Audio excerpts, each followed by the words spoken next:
حسین اور حضرت حسن کے ماننے والے لاکھوں آدمیوں نے اپنے بیٹوں کے نام حسن حسین رکھے ہیں، جبکہ یزید کے ماننے والوں نے یزید کے نام پر اپنے بیٹوں کے نام نہیں رکھے۔ یہ با یزید بستامی کون ہے؟ یہ با یزید کون ہے؟ ولی اللہ نہیں ہے؟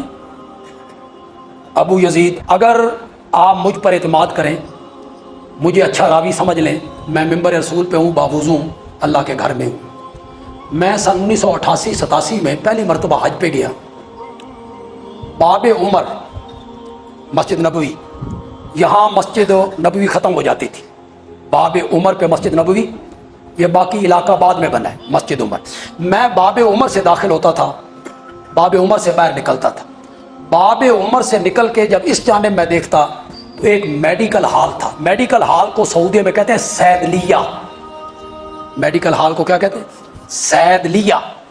میں نے اپنی آنکھوں سے بورڈ دیکھا ہے، صیدلیہ یزید، صیدلیہ یزید، یعنی یزید میڈیکل ہال۔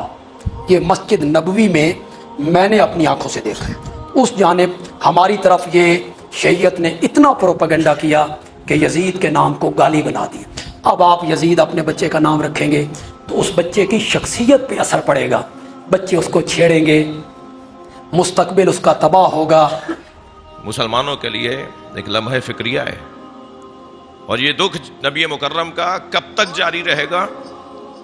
یعنی نبی کی رحلت 11 ہجری، سن 50 ہجری، 39 سال کے بعد، 50 سال کے بعد سن 61 ہجری، 50 سال کے بعد نبی کے سارے گھر کو کاٹ دیا۔ میرا بھائی محمد علی انجینئر ابھی پچھلے دنوں کہہ رہا تھا کہ کسی نبی کے گھر کے ساتھ ایسا نہیں ہوا، جبکہ اب تو شعور انسان کا بڑھ چکا تھا، اب تو فہم بشر میں بہتری آ چکی تھی، کسی نبی کی فیملی کے ساتھ اور خانوادے کے ساتھ ایسا نہیں ہوا جیسا نبی مکرم آخری نبی خاتم الانبیاء کے ساتھ ہوا۔ 50 سال کے بعد سارا گھر کاٹ دیا، سارا گھر کاٹ دیا۔ جو بیویاں رہ گئی تھی مدینے میں وہ تو آنا چاہتی تھی نا، امام حسینی نہیں لے کر آئے۔ جو چند چچازاد بھائی رہ گئے تھے مکے اور مدینے میں، وہ امام حسینی نہیں لے کر آئے انہیں ساتھ، وہ بھی آ جاتے تو وہ بھی کٹ جاتے نا۔ سارا خاندان مار ڈالا کربلا کے اندر۔ ذرا سوچیں، ذرا غور کریں کیا ہوا اس گھرانے کے ساتھ۔ نبی جانتے ہیں کہ میری بیٹی کے ساتھ کیا ہوگا، نبی جانتے ہیں میرے حسین کے ساتھ کیا ہوگا، نبی جانتے ہیں میرے حسن کے ساتھ کیا ہوگا، نبی جانتے ہیں کہ میرے بچوں کے ساتھ کیا ہوگا۔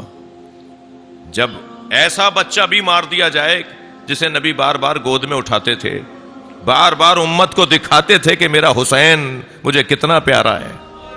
خطبہ ارشاد فرما رہے ہیں، امام حسین مسجد میں داخل ہوئے اور حسین کا کرتا آپ کے پیر میں الجھا، آپ زمین کی طرف آ رہے تھے کہ نبی نے ممبر چھوڑ دیا، اور جیسے نبی اس طرف بڑھے کہ حسین کو سنبھالے کہ ایک صحابی نے اٹھایا، دوسرے صحابی کو دیا، دوسرے نے لیا، تیسرے کو دیا، تیسرے نے چوتھے کو دیا، اور یہاں تک کہ نبی پہنچ گیا اور نبی نے پھر آغوش میں لے لیا۔ روایت کہتی ہے کہ یدن بیدن، ایک ہاتھ سے دوسرے ہاتھوں پر حسین آ رہے تھے اور نبی کی آغوش تک پہنچے، اور نبی نے آغوش میں لیا، ممبر پہ جا کے بیٹھے، اور پھر نبی نے خطبہ اپنا موضوع تبدیل کرتے ہوئے فرمایا، میرے حسین کو اچھی طرح دیکھو، اگر یہ مدینہ چھوڑ کے جا رہا ہو اور اس کے بچے اس کے ساتھ ہوں اور تم میں سے کوئی زندہ ہو تو اس کی مدد کرنے ضرور جانا، میرے حسین کو اکیلا نہیں چھوڑنا۔ لہذا چند صحابہ کرام اسی روایت کی بنیاد پر کربلا میں امام حسین کے ساتھ آئے اور وہ بھی شہید ہو گئے۔